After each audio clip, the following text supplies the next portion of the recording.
Do not leave money on the table. For sure. The easiest sell is a client that has already paid you money. Think about, what can I sell my clients next? What is that next challenge I can help them overcome? Everybody knows this in the front end offer. Create an offer so good they can't say no.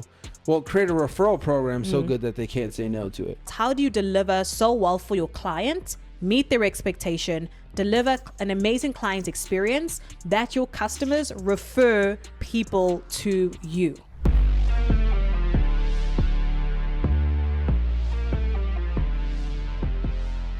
Welcome to the Takeover with Tim and Cindy, where we show you how to dominate every area of life and business. Let's get winning.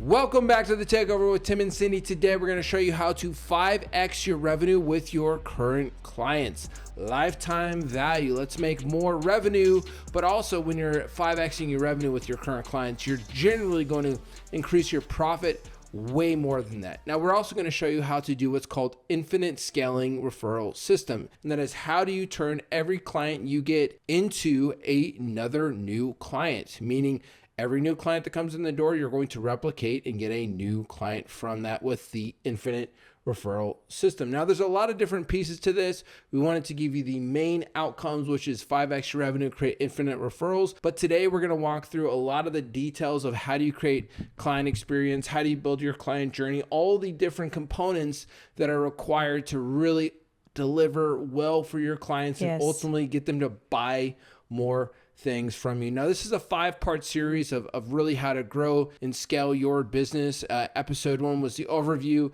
Episode 2 is how do you generate a lot of leads that, interested people that want to buy your service. Episode 3 was all about building a commission-based sales team. And now as we move into episode 4, we're going to talk about how to 5x your revenue with your current client base. So Cindy, let's get this kicked off. I'm super excited because you are exceptionally good at this. Where do we start when we think about really 5xing our lifetime value with our current clients? Yes, it's all about delivery and value maximization. So how do we deliver exceptionally for our current clients that, as you mentioned, allows them to buy more stuff from us on the back end, which ultimately increases the value of one client to us? And then how do we build in systems so that our current clients continue to refer new clients to us? In episode 2, we spoke about lead generation. And if you haven't listened to that, go back and listen. One of the parts that we mentioned specifically was the referral system. And referrals come in this part 4 of 5, right? And not in the lead generation section. So we want to focus on referrals as we are thinking about the client journey. So the first thing that I'm thinking, Tim, when it comes to service delivery and maximizing value of the client, it's number 1, meeting clients' expectations. There's a very common misconception just in the online space and service-based businesses and in so many different areas that you have to exceed clients' expectations. And that's very wrong. What clients want is for you to meet the expectation.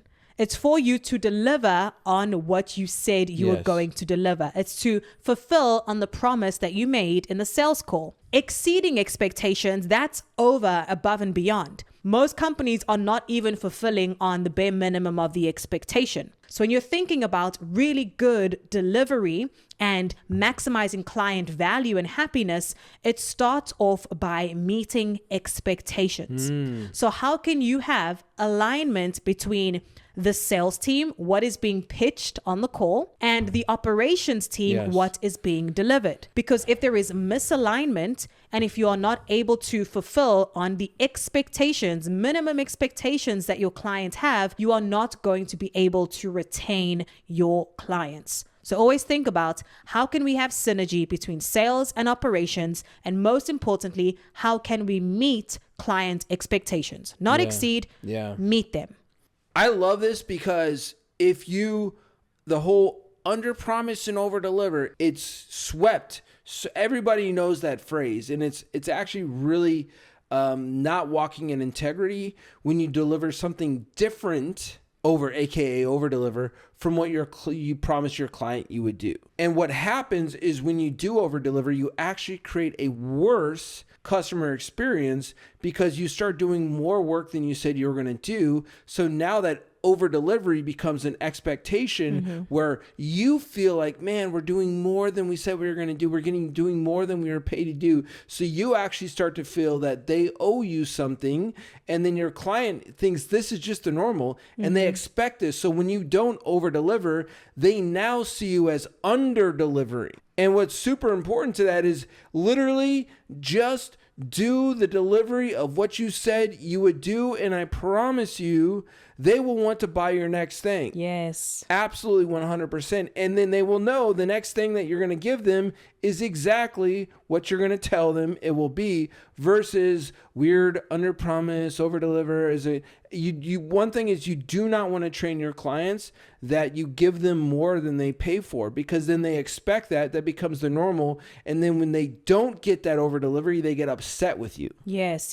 And it's just expending time, resources from your team to over deliver versus just meet the expectation. It's going to save you resources, and your client, as Tim mentioned, is going to be a lot happier when you are meeting their expectations. So when I first built what I would consider a fast growing company, there was a lot of tension because I was not intentional.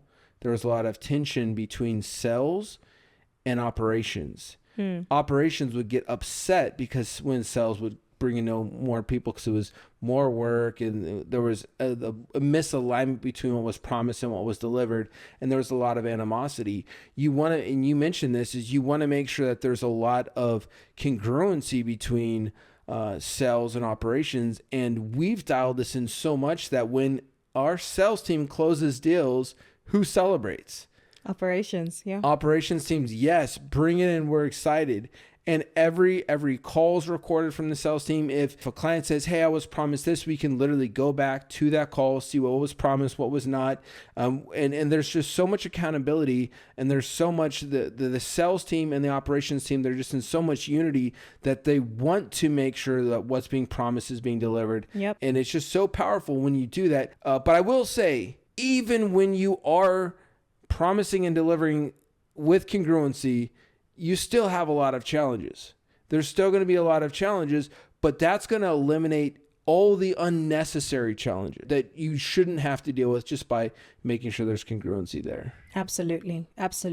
Part 2, when we're thinking about delivery and value maximization, is having a defined client journey. So a defined client journey is, say, 5-step process. You determine how many steps it's going to take for your service. It's having a very detailed journey on the process you are going to take every single client through. Yeah.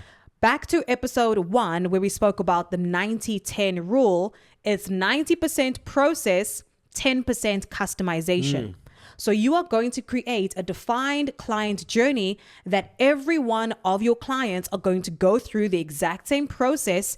And of course, you're going to customize the 10% to make sure that it is meeting the need of your specific client. What that allows you to do is ultimately to scale, because you can only scale as so much as you have a very proven, very detailed process that is repeatable.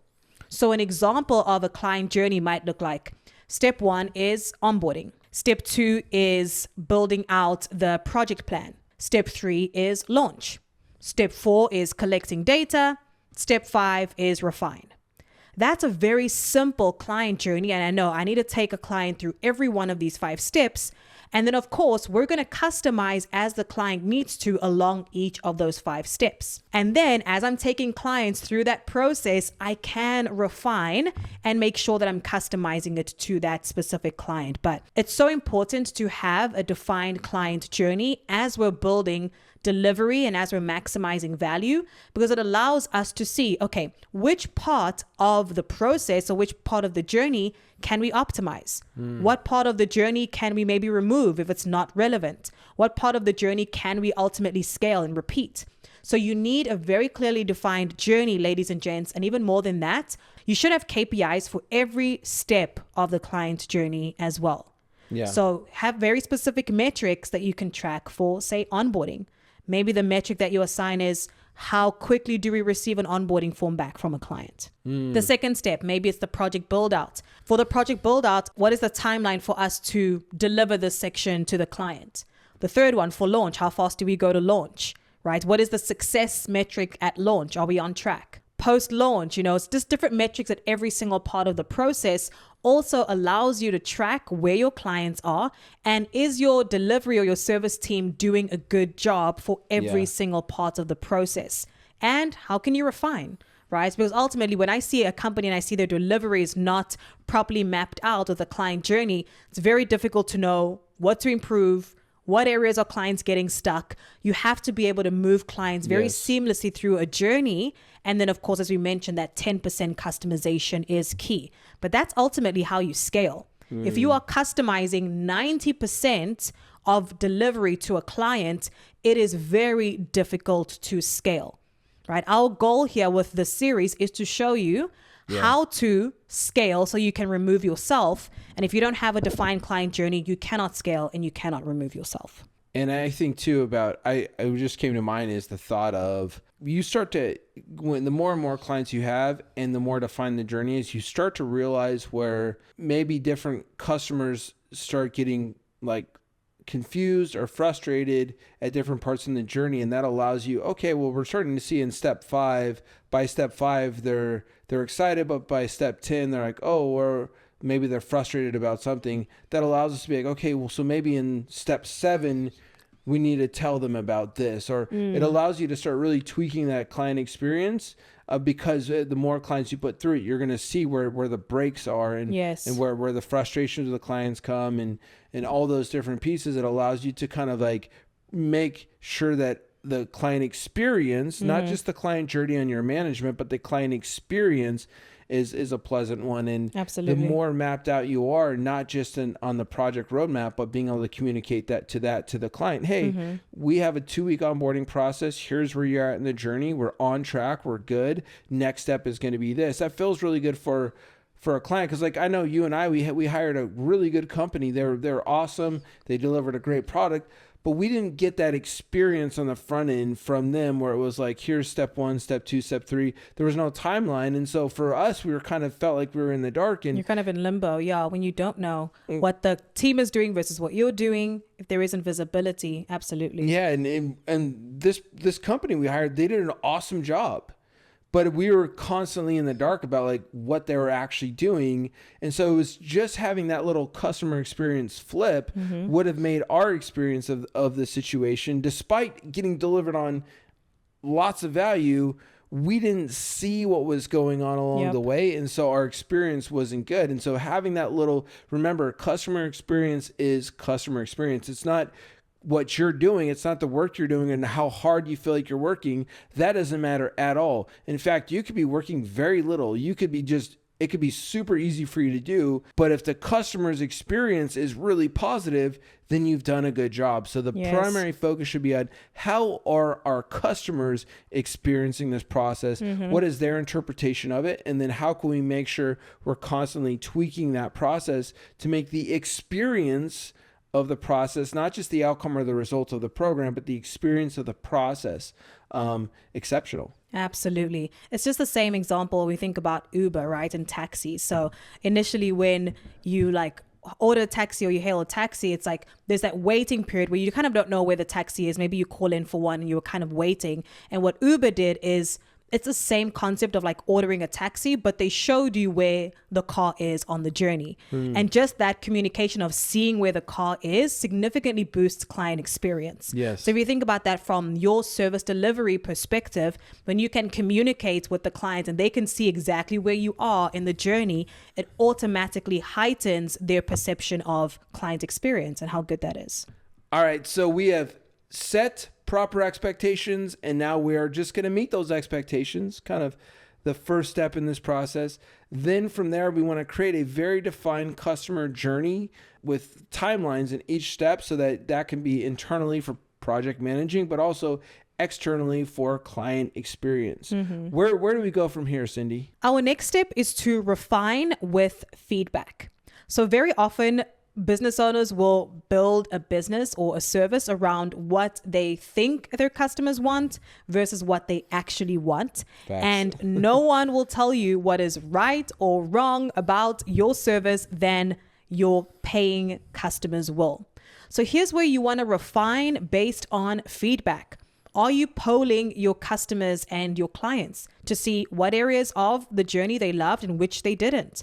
Back to the client journey, are you seeing, as Tim mentioned, areas of your journey where your customers get stuck or where they get frustrated or where they have the most challenges or issues? Can you map that back to a specific part in the journey and then refine it and make it better, improve that process so ultimately the client's experience is better? Yeah. So you want to be constantly refining your service delivery based on real live data and actual customer feedback. Feedback from your paying clients, not based on what you think or people that are not paying you. Get that direct feedback from your customers and use it to refine your systems so that they are able to seamlessly move through that client journey even better. I just had a joke and off camera. Cindy didn't get it, so we might cut it. But she kept saying, we're finding the right data, the right points, and then we're refining the system. And I'm like, I'm going to make up a word, call it refining. Nice, refining. So that process we call refining, trademarked. That is a Tim Dot original, just so you know. But in all seriousness, I love that there's the Japanese word kaizen, which is continual improvement. And I think that goes for everything that we're talking about in any area of the business. Is you create the system, the process, you execute on the system and process, you refine it, and you want to create a culture of that in every area of the business. Like, you create the SOP, or the standard operating procedure. For those of you who don't know what that means, it just means like you got a Google Doc that says step 1 we do this, step 2 we do this, step 3 we do this. You create that process, and as you start executing on it, when there's areas that could be improved on and made 1% better, which is Kaizen, continual improvement, we make it better, and you create a culture around that where people are excited to see how to make the process better. So it's like an obsession of following the process and continually improving that process. Absolutely. Yes. So at this point, we've really identified that sales team makes promise, and then operations team fulfills that promise. There's no over delivery, but we map that out. There's a process, step 1, step 2, step 3, timelines on those. And then we Kaizen the heck out of it. Continue improvement, make it 1% better every single day, constantly, like culture, making it better. Where does it kind of go from here? I mean, we've delivered for the client. They're loving it. They're super excited about us. Do we just tell them goodbye, or like what's next? Yes, here's where the value maximization comes. This is ultimately where you turn one client's value into 3, 4, 5x the value for your company. And that's through increasing the lifetime value of a client. So there are a few ways that you can increase lifetime value. Ultimately, the question that you want to ask yourself is, once I fulfill on the initial promise, what is the next challenge or problem that opens up for the client? Because ultimately what you want to be doing, ladies and gents, is helping the client solve that next challenge that's going to come up after they use your initial service. Okay. And so this can look differently, but ultimately what you want to think about is, what can I sell my client next? So many businesses we've worked with are not thinking about the what's next for their offer. So think about 2 ways. 1, you can offer what's called continuation. That simply means that they get very similar to what they got from you in the initial service engagement. Maybe it's the exact same timeline. You just extend that on the back end. And usually continuation, you charge, if not the same price, a little bit lower than your initial engagement. So think of this as continued support or continued access to you and your team. Another way you can think about this is a back-end upsell or upgrade. Here is where you are actually going to help them solve that next problem, but you're going to position this as kind of a new or a new service or a new upgrade for this client. So this could be twice the time, twice the price that you sold your initial program for. So if I sold my initial program for $15,000 for 3 months, for example, On the back end, I can sell something for 6 months and $30,000 with the understanding that I'm helping the client solve the what's next or that next challenge that they're going to face. So good. So people often ask, okay, how do I know what to sell them next? How do I know what challenge they're going to run into after we've satisfied that initial engagement or the initial problem? You'll have to go through this with a few clients before you truly understand what challenge it unlocks on the back end. But if you put enough clients through your client journey, and you're really communicating closely with your clients, it is going to be very clear what problem is opening up next and what challenge you can solve. Do not leave money on the table. For sure. The easiest sell is a client that has already paid you money. And this is ultimately how you multiply the value of your clients. Do not leave that money on the table. Think about, what can I sell my clients next? What is that next challenge I can help them overcome? And you can make this customized for a client, right? Maybe you take a client through a 3-month program. You're not really sure. You're kind of building it along with them. But the ultimate goal is, how can you make it that 90-10? How can you make it another streamlined, repeatable process that once you know clients finish with you on the front end, what you're going to sell them next? So if we have one-time program, say it's a 90-day one-time program for $10,000, what you're essentially saying is we could do a continuation program afterwards where we sell them for, $3,000 a month or something like that to keep working with us and getting support. Or we could upsell them into something bigger that's like $20,000, $30,000, $40,000. That's, 6 months or 12 months or something. Now, if you're listening to this and you have a retainer service, what you want to do is what is that next problem or that next deliverability that you can do? So if your program can upsell them into doing more of what you're already doing, that's the easiest. Always think, what's the easiest thing to do? What's the easiest next problem to solve? Or it could be like, hey, if I'm doing a $10,000 a month retainer, now they have more leads than their sales team can handle. So maybe I help out with conversion rates, or I help out with recruiting, something that you're already good at though. And I think that's something that people miss, is you don't have to necessarily create a new product. You have to look around in which you either internally or externally are already doing really well that can solve one of the next problems that they're running into. So sometimes it could just be, they're going to pay you 3 times more to do 3 times more of what you're already doing. And sometimes that is what you're already doing creates a new problem that you know how to solve, and you know how to solve really well. So as you start adding on those other programs, make sure it's that you're not building something from scratch that you don't know how to do. Make sure whatever you're solving next is as close to something familiar that you already know how to do as possible. Absolutely. That's so good. So it's ultimately, how do you maximize the value of one client? Always think about, what can I sell this client next? Because that is going to be where that 5x value for your revenue comes into play. The last section we want to chat about, Tim, is the infinite referral system. And I want to hand this to you because you explain it really, really well. But it's all about, how do you deliver so well for your client, meet their expectation, deliver an amazing client experience that your customers refer people to you. So here's exactly how to get an infinite amount of customers and referrals. If you can get every single customer on average to refer you 3 customers, and you can at least turn one of those 3 referrals into a client, that means one client, let's say I have one client, client A, and client A sends me 3 referrals, and I convert one of those referrals into client B. And client B sends me 3 referrals, and I convert one of those clients into client C. You see, I've not had to put any new customers in for my marketing and sales. And this is how you create an infinite referral system.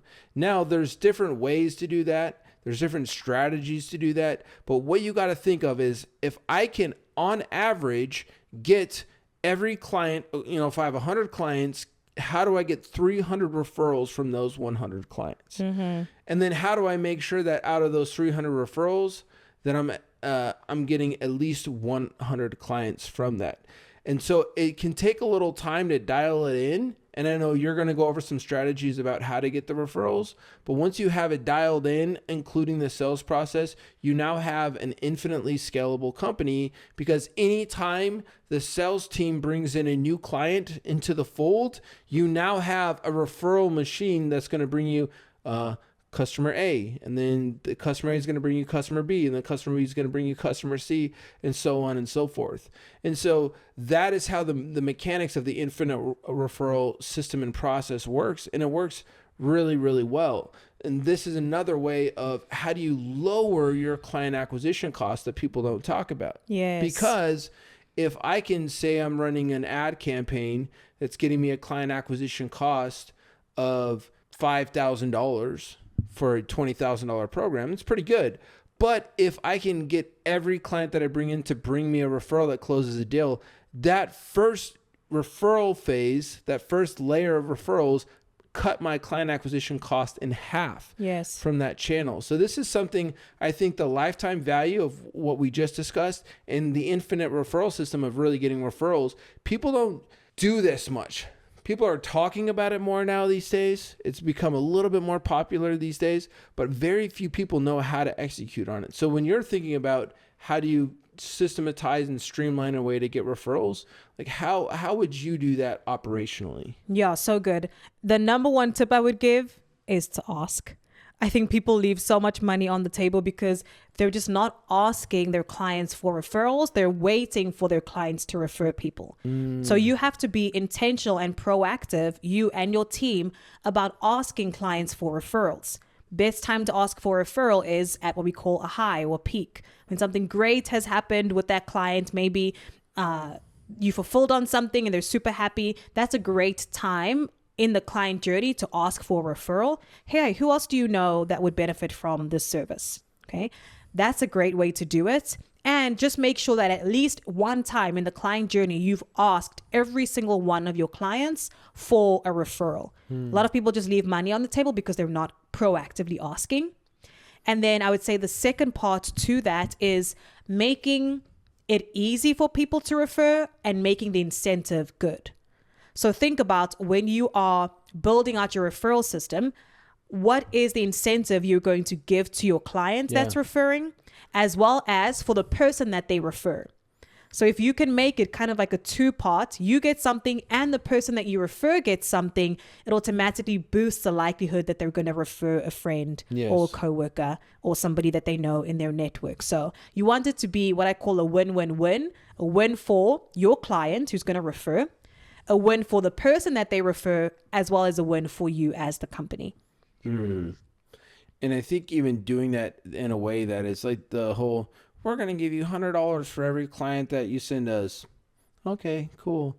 But if you can make that really, really enticing, like think about whatever your client acquisition cost is. Say if you're willing to pay $5,000 to acquire a client or $4,000, and let's just say you could create it, hey, for every client we close, we're going to give you $3,000. And that's lower than what your client acquisition cost is. It's probably going to be an easier sell. And it now is such a significant payout to your clients that they're like, heck, if I can just get 3 referrals that close, that's almost $10,000 for me. Or if you sell a much higher program, if you're selling $50,000 programs, $100,000, $200,000 programs, and you're paying these people out $10,000, $20,000, you're not just going to have people that refer you when they hear something. You're going to have people that proactively go out of their way to make connections for you, because they know if they send them your way and your team can close them, they're going to make an extra $10,000, $15,000, $20,000 with having to do zero work, just making an introduction. And so that's kind of an extreme example, but just make sure your referral program is not some kind of cheesy little, we'll give you $150 for every referral that closes. It's got to be something that your client's going to be like, oh, wow. That makes them want to go out of their way to actually send referrals your way. Yes, absolutely. And the reason why we started at meeting expectations and ended with the infinite referral system is it first starts with meeting expectations and delivering really well for the clients to get them to refer. Because if you're not meeting their expectations or delivering a great client experience, your clients are not going to refer people. Even no matter how much money it is, there's going to be no incentive for them, because people don't want to refer a company that hasn't met the expectation, and they don't want to put their network or themselves on the line for that. So definitely want to mention that. Yeah, 100%. So you deliver what you said you're going to do. You create an incentive. And this is, everybody knows this in the front end offer. Create an offer so good they can't say no. Well, create a referral program so good that they can't say no to it. So good. Yeah.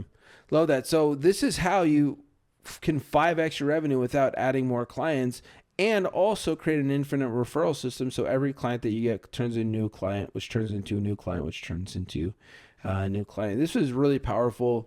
An incredible way to scale the business. There is a little bit of work that goes into dialing in the back end, but I mean, the moment you start selling your clients a few more things and they thank you for doing that, your whole world's going to be changed, and it's going to really, really help you.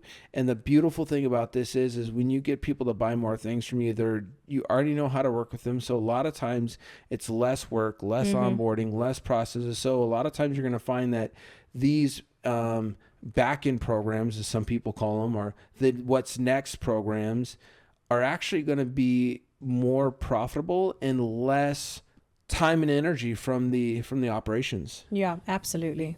For sure. All right, so that's it. This was video 4 in a 5-part series of how to scale your business, let it run and grow without you, and then ultimately have a business that you could sell, or at least you don't have to have it be completely reliant on you. This is step 4. We do have one more video in this series, which I'm super excited about. And this is the final piece of like, how do you actually step away from your business and have it keep running, growing without you? Very, very excited to go over that episode. If you're listening to this, make sure to follow the show so that when the next episode comes out, you're first to hear about it. If you're watching this on YouTube, make sure to subscribe so that you see when that next video comes out, and comment down in the comment section. If you have any questions, we're here to answer them and help you out. Again, this is Tim and Cindy with The Takeover. Remember, domination is not a destination. It is a way of life. Stay winning.